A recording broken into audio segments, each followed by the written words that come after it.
کسی تعارف کے محتاج نہیں ہے ڈاکٹر عظمت صاحب پاکستان بلکہ ایشیا کے سب سے بڑے معروف ماہر علاج بالغذا ہیں اور پوری دنیا میں لوگ انہیں جانتے ہیں اور جہاں کہیں یہ پروگرام کرتے ہیں اس کی 25 زبانوں میں ٹرانسلیشن ہو جاتی ہے اور پوری دنیا میں لوگ ان کے علم سے استفادہ کرتے ہیں.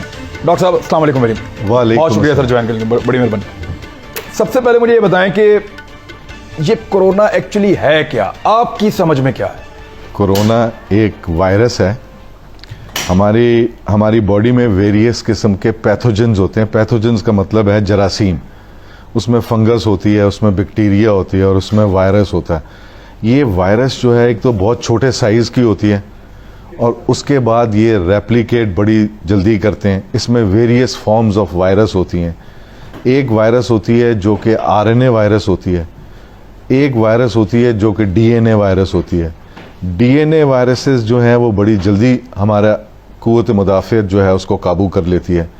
اور RNA وائرس جو کہ جیسے کرونا وائرس ہے, یہ ایک ایسی وائرس ہے جس کو ہمارے جسم کو ایک پراپر فائٹ کرنا پڑتی ہے. تو یہ ایک RNA وائرس ہے. ایک وائرس کے اندر انسان نے کوئی کوڈنگ ڈی کوڈنگ کی ہے, کچھ نہ کچھ کیا ہے اس کا. مثلاً میرے خیال میں اس میں زیادہ گہرائی میں جائیں گے تو لوگوں کو سمجھ میں نہیں آئے گی. میں ایک اور آسان طریقے سے سمجھا دیتا ہوں.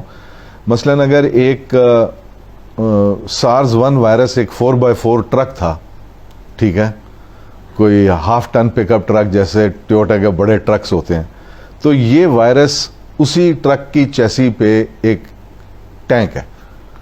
ٹھیک ہے, میں سمجھ گیا. آپ سمجھ گئے. پلیٹ فارم سیم ہے اور اس میں تھوڑی سی انجینئرڈ ہے کہ لوگوں کو ایک ویکسین جو کہ میرے خیال میں ایک ٹرک کی بتی ہے اس کے پیچھے لگا رہے ہیں. مگر ایک اور آپ کو بات بتاؤں, ویسٹ میں جو ویکسین بن رہی ہے وہ اس وائرس کو ویکن کر کے وہ ایک نارمل جو پرنسپلز ہیں وائرس بنانے کے اس کے مطابق نہیں بنا رہے.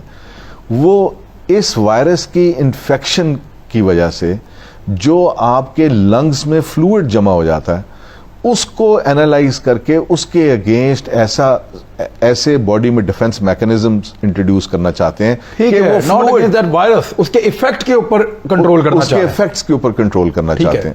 بچ کیسے سکتے ہیں اس سے, اس وائرس سے؟ دیکھیں, سب سے پہلے تو ہمیں یہ ریئلائز کرنا ہوگا, اور یہ میں ڈرانے کے لیے نہیں کہہ رہا اور میں کوئی الارم پیدا کرنے کے لیے نہیں کہہ رہا, مگر جو انفارمیشن موجود ہے ہیومن مین کائنڈ کے پاس اس ٹائم, یہ تقریباً ہر انسان کو ہوگا. اور یہ کسی کو 6 مہینے بعد ہو, کسی کو 18 مہینے کے بعد ہو, کسی کو 2 سال کے بعد ہوگا. مگر اس میں ایک بات ہمیں پتہ ہونی چاہیے کہ وہ وائرس اشرف المخلوقات نہیں ہے, ہم اشرف المخلوقات ہیں.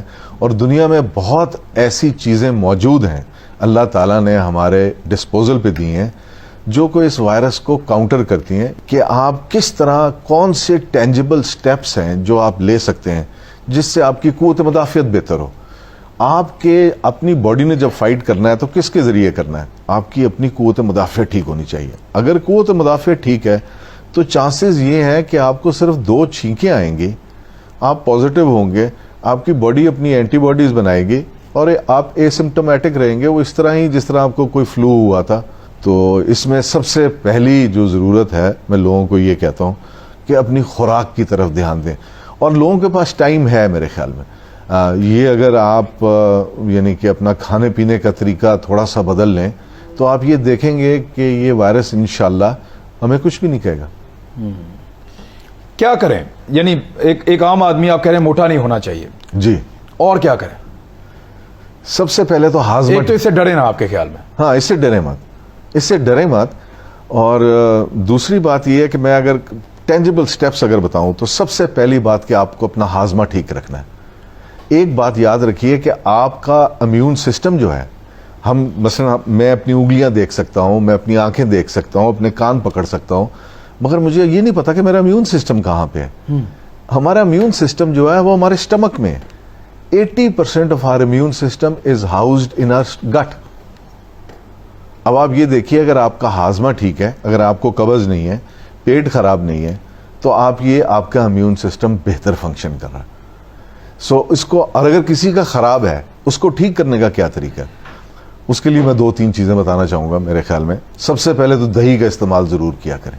دہی کا استعمال کریں جی پاکستانی نمبر 1. ہاں دہی کا ضرور استعمال کریں, یہ ہاضمہ ٹھیک کرنے کا. دوسری بات میں یہ کہوں گا کہ لہسن اور ادرک کا خوب استعمال ہونا چاہیے. ہمارے یہاں تو بہت ملتی ہے لہسن ادرک ملتی تو بہت ہے, مگر لہسن جو ہے ہمارے گٹ میں ایسے پیتھوجنز جو کہ ہمارے امیون سسٹم کو کمپرومائز کرتے ہیں وہ ان کو ریموو کر دیتی ہے.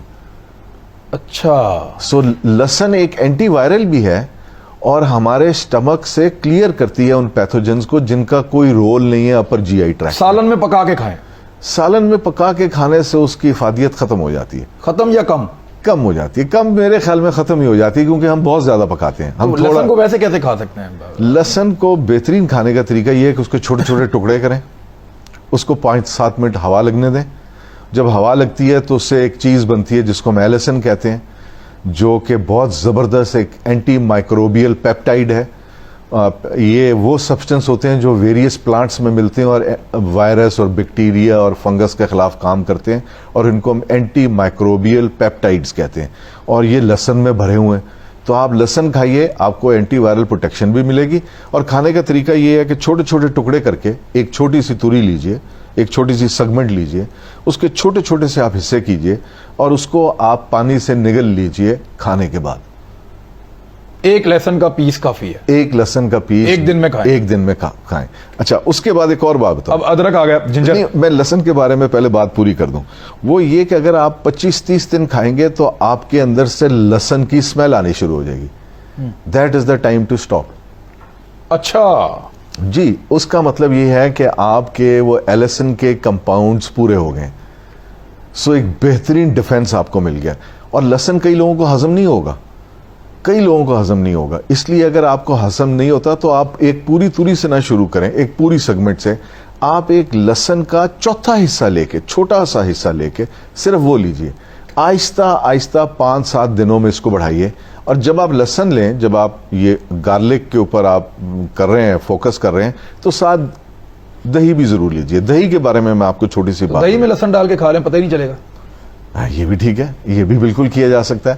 اور اس کو آپ پانی سے نگل, کئی لوگ چبانا نہیں پسند کرتے, وہ پانی سے نگل بھی سکتے ہیں. اور پانی سے نگلیں تو اس کا فائدہ بھی ہے زیادہ, اور اس کا فائدہ اس طرح زیادہ ہے کہ یعنی کہ آپ کی سسٹین کرے گا تھوڑی دیر, آپ کی باڈی میں وہ لوور پارٹ تک جائے گا, وہ ساری ڈیلیوری جو ہے وہ پورے گٹ میں ہوگی. سو اس کا بہت فائدہ ہے.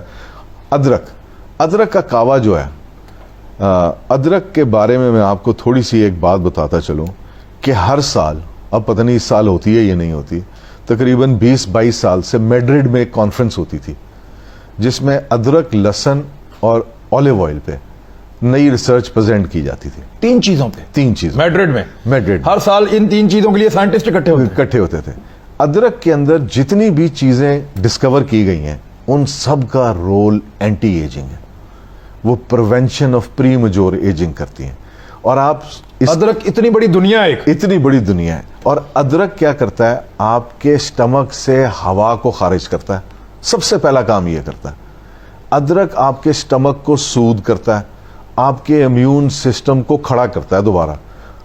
ادرک اتنی شاندار چیز ہے. آپ یہ سوچئے کہ اللہ تعالیٰ نے قرآن مجید میں ادرک کا ذکر کیا کہ جو میرے پاس میرے بندے جنت میں آئیں گے ان کو ایسے پیالوں میں توازہ کی جائے گی جس میں سے سونٹ کی خوشبو آئے گی. یعنی کہ پری میچور ایجنگ, وہاں تو کوئی ایجنگ نہیں. سو آپ یہ سوچئے کہ ادرک کے اندر ابھی کوئی 63 کے قریب نیوٹرینٹس ڈسکور کیے گئے ہیں, نیوٹریسوٹیکلز, جن کو ابھی نام دیا جانا ہے, اور ان ساروں کا رول ہماری باڈی میں ہے. یعنی انسان ابھی تک ادرک کے اندر کیا ہے وہ پتہ نہیں کر سکا. نہیں کر سکا. اور جو پتہ چلا وہ خزانہ ہے سارا کا سارا. بالکل خزانہ. ابھی اس کے حوالے سے میں آپ کو ایک اور, آپ نے کہا ابھی پتہ نہیں کر سکا, ابھی تک ہمارے جسم میں 7.2 ملین نیوٹرینٹس ڈسکور ہو چکے ہیں. ٹھیک ہے, سارے کے سارے ویریس سبزیوں, 72 لاکھ نیوٹرینٹس ڈسکور ہو چکے ہیں. اور تقریباً آدھے ایسے ہیں جن کو ابھی نام بھی نہیں دیا گیا, ان کو نام بھی نہیں دیا گیا. اور اسی طرح میں لوگوں سے یہ ریکویسٹ کروں گا کہ ادرک بہترین چیز ہے جس میں ایسی بے انتہا چیزیں ہیں جو کہ ہمارے لیے فائدہ مند ہے, ہمارے امیون سسٹم کو ٹھیک کرتی ہیں, ہمارے ہاضمے کو بہتر کرتی ہیں. بہترین طریقہ ادرک کو لینے کا ہے کہ آپ اس کا کعوہ لیں. اور کاوا اس طرح لیں کہ آپ تھوڑے سے ادرک کو شریڈ کر لیں, کدوکش کر لیں جس کو کہتے ہیں, باریک 1 چمچ کے برابر, اور اس میں تقریباً کوئی 6 کپ پانی کے ڈال دیجئے. اس کو ایک دفعہ ابلنے دیجئے, اور ابلنے کے بعد جب وہ 3 کپ رہ جائے تو وہ آپ کا ایک ادرک کا کعبہ بن گیا. اور وہ ایک بہت زیادہ کانسنٹریٹڈ بھی نہیں ہے. گڑ کے ساتھ لے لیں بے شک, جی گڑ کے ساتھ لے لیں, اس کے اندر آپ شہد کے ساتھ لے لیں, یہ آپ لے سکتے ہیں. اور یہ دن میں 1 دفعہ ضرور لیجئے, اس سے آپ کا ہاضمہ بھی بہتر ہوگا. اچھا, ایک اور سب سے بڑی بات ادرک کی, ادرک کا جو کعوہ ہے وہ بلڈ تھنر ہے.